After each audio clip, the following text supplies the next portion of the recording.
Assalamualaikum warahmatullahi wabarakatuh. Apa kabarnya Bunda? Perkenalkan, saya Bidan Zahra.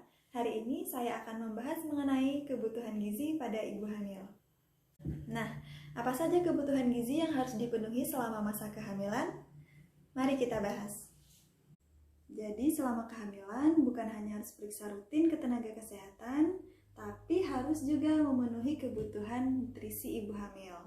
Apa saja kebutuhan nutrisi itu? Yang pertama adalah kebutuhan protein. Yang pertama adalah protein. Protein berperan dalam peningkatan suplai darah bagi ibu. Jadi selama kehamilan, ibu hamil butuh 2 kali lebih banyak darah dari kondisi biasanya. Selain itu juga protein berperan dalam proses perkembangan serta pertumbuhan otak janin. Kebutuhan protein pada ibu hamil pada trimester awal sekitar 61 gram setiap harinya atau setara dengan 2 potong tempe. Kalau untuk trimester kedua biasanya sekitar 70 gram.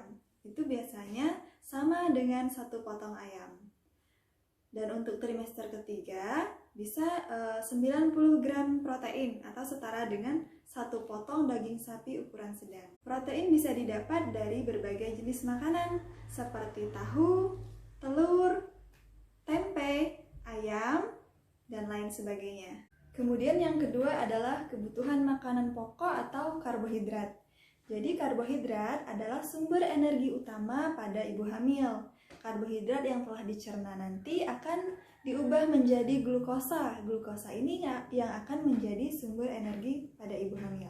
Kebutuhan karbohidrat pada ibu hamil berbeda-beda ya Bunda. Pada trimester 1, ibu hamil membutuhkan setidaknya 3 porsi nasi setiap hari.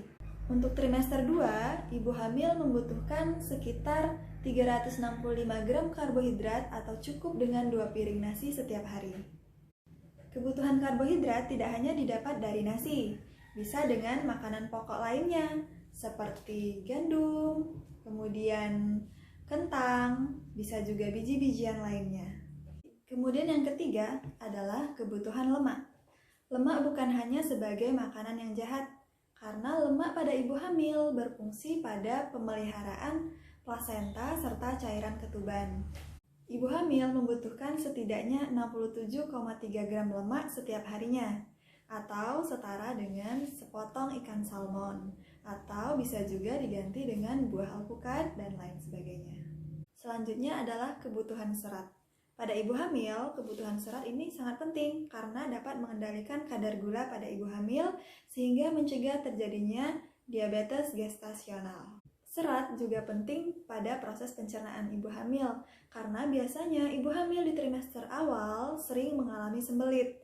Jadi untuk mencegah terjadinya sembelit, kebutuhan serat pada ibu hamil harus tercukupi karena serat dapat membantu pergerakan usus sehingga dapat melancarkan pencernaan pada ibu hamil. Kebutuhan serat pada ibu hamil dapat diperoleh dari sayur-sayuran atau buah-buahan. Selanjutnya adalah kebutuhan zat besi. Zat besi pada ibu hamil setidaknya harus mengkonsumsi 90 tablet Fe selama kehamilan. Karena zat besi ini berfungsi dalam pembentukan sel darah merah yang nantinya akan sangat berperan pada saat proses persalinan.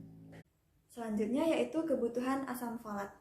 Asam folat berfungsi dalam mencegah resiko terjadinya kecacatan janin, serta mencegah terjadinya keguguran ataupun kelahiran prematur. Nah, asam folat ini biasanya akan didapat pada saat pemeriksaan, berupa suplemen ataupun vitamin yang didapat dari tenaga kesehatan. Asam folat bisa juga didapatkan dari berbagai jenis sayuran, seperti brokoli, bayam, kemudian bisa dari buah jeruk, mangga, lemon, dan lain sebagainya. Nah, yang gak kalah penting adalah kebutuhan kalsium, karena akan berperan dalam pertumbuhan tulang dan gigi janin. Janin akan mengambil kebutuhan kalsiumnya melalui tulang ibu. Jadi, ibu yang kekurangan kalsium akan rentan menderita osteoporosis di kemudian hari. Jadi, sebaiknya ibu hamil harus mengkonsumsi 1 gelas susu minimal setiap hari. Selanjutnya adalah kebutuhan vitamin D. Vitamin D berperan dalam pembentukan tulang dan gigi janin. Vitamin D ini dapat diperoleh melalui aktivitas fisik dengan berjemur di pagi hari, di bawah sinar matahari, di bawah jam 9 pagi. Karena sinar matahari dapat berfungsi untuk mengubah provitamin D menjadi vitamin D yang nantinya akan berperan dalam pembentukan tulang dan gigi janin. Selanjutnya adalah kebutuhan vitamin C. Vitamin C berperan dalam proses menjaga daya tahan tubuh serta menjaga kesehatan pembuluh darah ibu. Selanjutnya adalah kebutuhan yodium. Yodium pada ibu hamil berperan dalam menjaga kesehatan kelenjar tiroid serta berperan dalam mencegah keguguran serta mencegah bayi lahir cacat atau bayi lahir meninggal atau stillbirth. Yodium juga berperan dalam mencegah stunting, gangguan pendengaran ataupun cacat mental.